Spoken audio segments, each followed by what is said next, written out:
Bonjour, c'est Guenouille de Cré Société Dubaï. Aujourd'hui, je vais vous présenter Carla, qui a eu la gentillesse de venir discuter de différents sujets autour du droit de la famille. Bonjour Carla, ça va? Bonjour Gany, bonjour tout le monde. Oui, ça va très bien, merci beaucoup de m'accueillir sur ta chaîne YouTube. Bah, avec grand plaisir. Ce que je propose, c'est que tu te présentes, puisque tu vas sans doute te présenter mieux que ce que je pourrais faire. Donc, je te laisse te présenter, puis après, on voit un sujet ensemble. Ok, bon bah je m'appelle Carla Ferreira.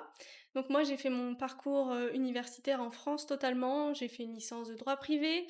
C'est là que j'ai vraiment découvert le droit de la famille et que ça me passionnait beaucoup. Donc j'ai ensuite continué avec un master en droit des personnes et de la famille et j'ai obtenu mon diplôme de notaire. Donc ensuite j'ai exercé en France en office notarial pendant 4 ans.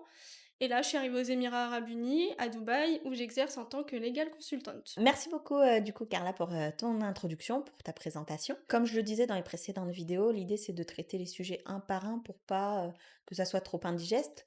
Là, on va parler de mariage et de divorce.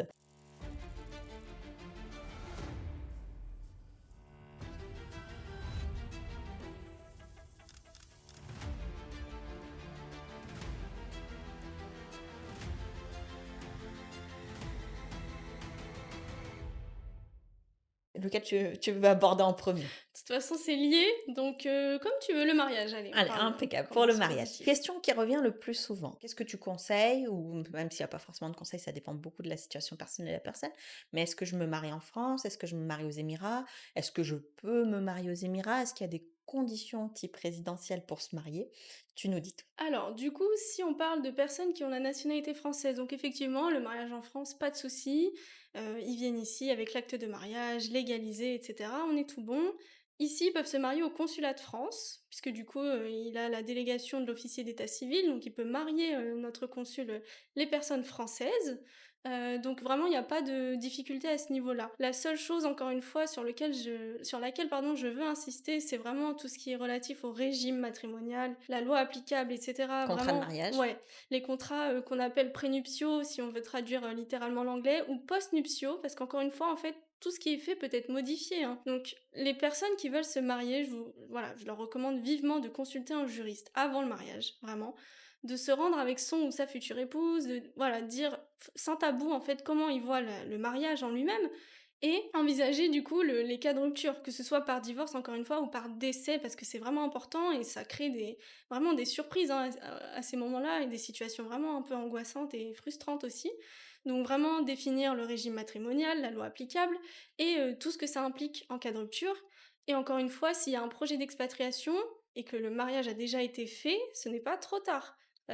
On consulte un juriste, encore une fois, les juristes ils savent tout faire, et on dit vraiment, voilà, on s'expatrie dans tel pays, est-ce que vous pouvez me renseigner? Est-ce qu'on a des choses à faire? Est-ce qu'il y aura des conséquences s'il se passe quelque chose là-bas? Et la réponse c'est oui, hein, de toute façon, donc anticipez à la fois le mariage si possible.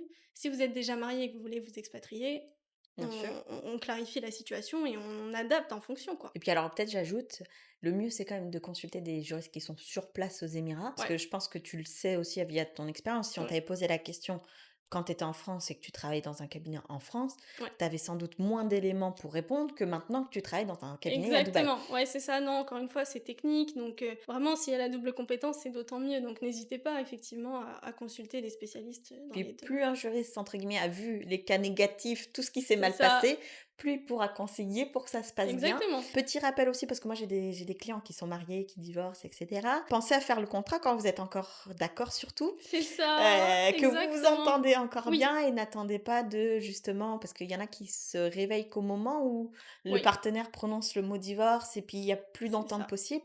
Un contrat, on rappelle, faut l'accorder des 2 parties. exactement. Donc le mieux, c'est même si on n'envisage jamais de divorcer, se poser quand même la question Ouais, avant et notamment j'imagine, hein, si on a des enfants, le mieux c'est quand même de «régler» entre c'est guillemets le ça. sort des enfants Ouais, avant toute chose quand on s'en va parce qu'on est dans un pays différent, on oui, n'aura pas forcément les grands-parents à côté c'est ou les ça. tantes, les tontons pour, venir prendre soin des enfants si par exemple il y a un décès, d'un des parents. Donc c'est quand même un sujet, je pense qu'il faut pas Ouais. traiter à la légère. Exactement et vraiment penser à l'impact en fait et on le voit, il y a beaucoup de divorces aujourd'hui.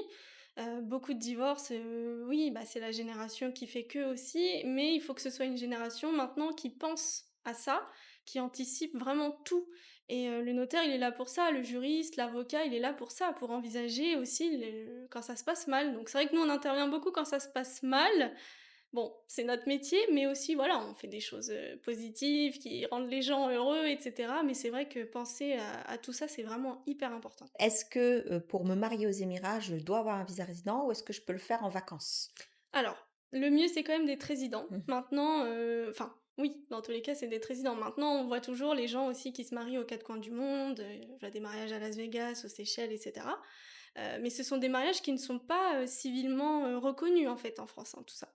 Sauf à ce que, voilà, il y ait eu, un contrat de mariage de fait. Typiquement, j'ai déjà vu des contrats qui ont été faits par un notaire séchellois et cetera. Ça fonctionne. Mais les mariages type Las Vegas et cetera, c'est pas reconnu. Il faut vraiment faire le process de retranscription. Donc ça, c'est vraiment important. Mais, pour le coup, si on est résident et français, pas besoin de retourner en France pour se marier. Ça, c'est important de le Mmh. savoir. Alors qu'est-ce qui te semble le plus simple? C'est peut-être, pareil, hein, en termes de démarche, entre je vais m'expatrier, est-ce que je me marie avant de partir et je légalise tous mes documents? Ouais. Ou est-ce que je me marie ici sur place pour avoir, bah, déjà une transcription peut-être, qui me sera utile? Oui, alors honnêtement, dans les 2 cas, de toute façon, il y a des démarches, donc j'ai envie de te dire, peu importe. Là où ça nous fait le plus plaisir. Ouais, c'est ça, où vous voulez. Ouais, et puis là où il y a les proches aussi C'est peut-être ça, pour donc partager. peut-être mieux quand même en France avec les proches. Si par exemple moi je suis française et que mon, mari, il est d'une autre nationalité, dans ce cas-là, qu'est-ce que je dois privilégier? Est-ce que je peux encore me marier aux Émirats? Oui, tu peux toujours te marier aux Émirats, il faut qu'au moins un des époux ait la nationalité française, idem pour la France, hein, ça Mmh. marche. Pour se marier Heu devant le consulat de France? Voilà, pour se marier devant le consulat de France, mais encore une fois, il y aura des démarches, hein, administratives. On accompagne aussi pas mal.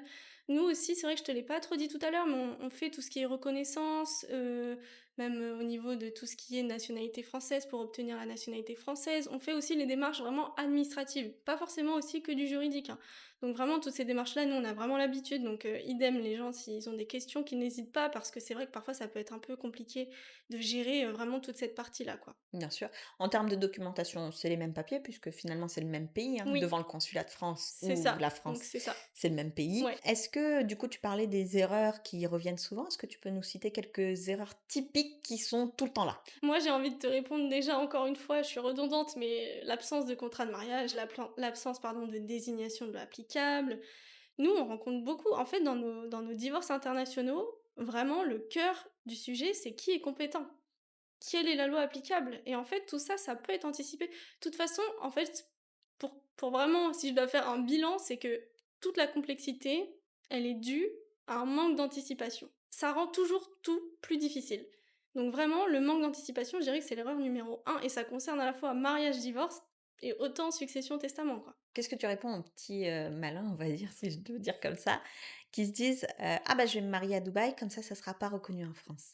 Ah, alors là, il faut encore distinguer musulmans, non musulmans. C'est vrai que c'est pas si simple. De toute façon, le droit n'est pas simple, hein, on peut jamais affirmer quelque chose de manière certaine. Ce qui nous donne du travail. Ce qui nous donne beaucoup de travail et que l'IA ne peut pas résoudre. Il faut faire attention, la charia n'est pas reconnue en France, mais un mariage entre musulmans, voilà, on peut le faire retranscrire. Voilà, il y a des choses qu'on peut faire aussi pour faire retranscrire à l'état civil français, donc c'est encore une fois des démarches administratives.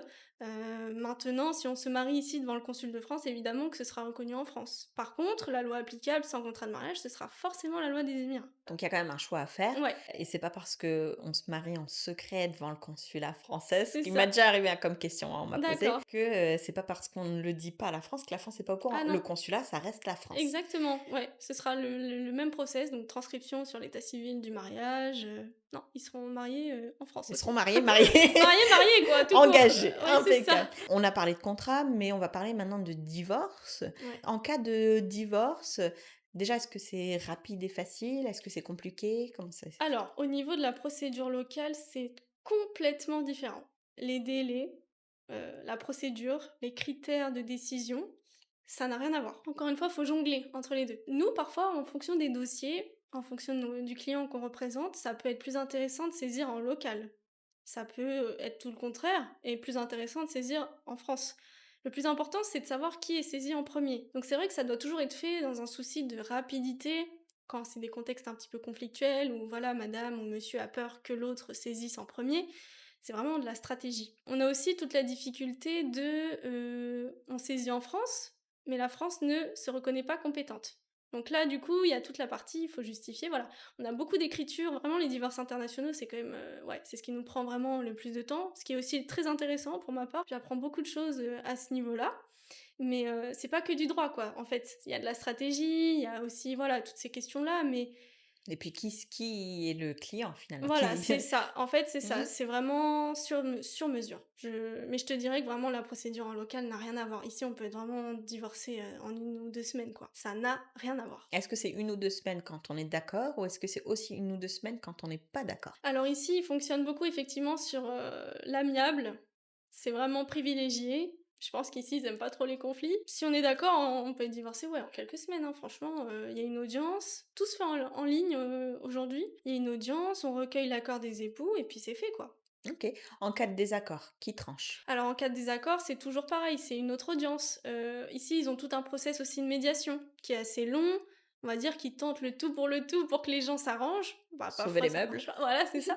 Parfois ça marche pas du tout. Donc il y a souvent c'est sous forme vraiment d'audience, un peu répétitive et cetera et puis, les avocats mettent le nez dedans et on fait en fait, en France, on appelle ça des conclusions, mais ici on fait des mémos et ce qui est très important, c'est que si on saisit en local, on a besoin d'un avocat local.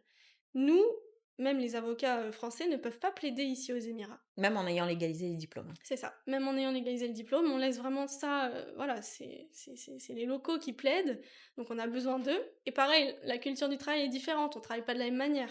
Donc c'est vrai que voilà, il faut quand même un accompagnement, ça faut y penser aussi, ça engendre des coûts supplémentaires. Donc en général, voilà, le plus important, c'est de saisir la bonne juridiction au bon moment et d'anticiper, vraiment ce conflit de loi qui peut, intervenir. Alors je suis admettons une personne qui est en cours de divorce, Ouais. j'ai absolument envie de me divorcer devant les tribunaux des Émirats arabes unis, mais à la fois, j'ai envie de vivre en France pendant ce moment-là. Est-ce que c'est possible quand même de faire appel à vous et de gérer les choses de cette manière-là? Ou est-ce que je dois rester sur place pendant toute la durée de la procédure? Alors, tu risques d'être surprise, mais on a une Mmh. bonne partie de nos clients qui sont en France, hein. Soit ils sont partis depuis la séparation depuis quelque temps, ou soit, voilà, ils sont rentrés là, très récemment, mais on a une bonne partie de nos clients qui se trouvent en France et ça ne change rien. On saisit les juridictions locales si c'est la meilleure stratégie, c'est possible parce qu'en fait, on saisit les juridictions en fonction de certains critères. C'est pas forcément le lieu où se trouve le client, hein, donc voilà, encore une fois, c'est une question de stratégie, il faut choisir la bonne juridiction, la bonne loi applicable pour, dans l'intérêt de notre client, quoi. Ouais, bien sûr. Bah, c'est bien de le répéter quand même. Ouais, il faut le répéter, ouais. Est-ce que alors là pareil, je pense que tu vas me faire une distinction entre droit musulman, non musulman. Est-ce que tu sens qu'il y a une partie qui est un peu défavorisée? Oui, Mmh. honnêtement, en fonction de qui est notre client, nous, on a tendance aussi à on sert l'intérêt de notre client, donc parfois, Forcément, forcément, il y aura plus de chances qu'on gagne en saisissant telle ou telle juridiction dans son intérêt. Maintenant, c'est rare quand même aujourd'hui, pour les nationalités, occidentales, donc ça regroupe aussi le Maghreb, qu'on applique la charia. On essaye de faire en sorte d'appliquer quand même la loi nationale, parce qu'on a plusieurs possibilités. C'est vraiment, encore une fois, technique. Je dirais que ça reste quand même, marginal quand même. De toute façon, dans un divorce international, dans chaque pays, tu auras jamais la même décision. Et je dirais qu'ici, ils reconnaissent pas forcément tout ce qui est, prestations compensatoires. et donc ça c'est très clair et au niveau des enfants, comment ça se passe au niveau du divorce? Ouais, alors c'est pareil, c'est très important aussi parce que ça diffère aussi pas mal. Je te disais tout à l'heure que la résidence partagée, elle est d'office, hein, ici pour les non-musulmans. C'est vrai qu'ici c'est vraiment quasi automatique et en France c'est différent. Et pour la procédure vraiment pour les musulmans, ici c'est pareil, on donne très souvent la garde exclusive à la maman. Si c'est la partie faible financièrement qui est l'épouse, on aura plus tendance à saisir les juridictions françaises pour obtenir plus de droits. Comment ça se matérialise concrètement pour les clients que tu sais, hein? Si par exemple, celui qui a le droit de visite, il décide de partir ou celui qui a le droit de garde part et puis celui Ouais. qui a le droit de visite reste, comment ça se passe au niveau international? C'est un sujet qui est vraiment complexe. On a parfois, des cas d'enlèvement international d'enfants, ou en France on appelle aussi, non-présentation de l'enfant à l'issue, du délai. Le père, n'a pas ramené les enfants ou la mère n'a pas ramené les enfants en temps voulu. Et ici en fait, bah, là on l'a beaucoup dans certains dossiers avec la situation actuelle parce qu'il y a quand même beaucoup d'expatriés qui sont rentrés dans leur pays d'origine. Certains ont pris leurs enfants, donc ça peut justifier un enlèvement international. Attention, il y a les conditions qui font Bien que, sûr. hein, on justifie par la sécurité et cetera. Aux Émirats, le père est détenteur du passeport. En théorie, c'est comme ça que ça se passe, c'est lui qui détient les passeports, donc voilà. Si les enfants voyagent, c'est que le père l'a autorisé, hein, en théorie. Il y a aussi tout ce qui est travel ban, interdiction de sortie de territoire, qui existe aussi en France, hein. Tout ça, c'est des mécanismes juridiques qui sont, connus dans plusieurs pays. Mais c'est vrai que, ça conduit, quand il y a la dimension internationale qui prend place, ça conduit vraiment à des voilà, il y a des démarches, un peu plus complexes, un peu plus longues. C'est un peu plus compliqué, il y a des pays qui reconnaissent pas forcément cet enlèvement, enfin j'ai envie de te dire, voilà, c'est pour ça que c'est très important, ouais, de anticiper aussi tous ces soucis avec les enfants parce que la garde, oui, elle est prononcée. Encore une fois, si le parent, il a pas envie de venir, il vient pas, hein, donc voilà, ça peut engendrer des situations un peu de crise, comme celle-ci, quoi. D'où l'importance de rester un minimum d'accord Ouais. avec la Ah, personne avec laquelle c'est on mon avait choisi de rêve! se marier. C'est mon rêve que tout le monde soit d'accord. Bon, on aurait moins de travail, mais moins de soucis aussi à régler.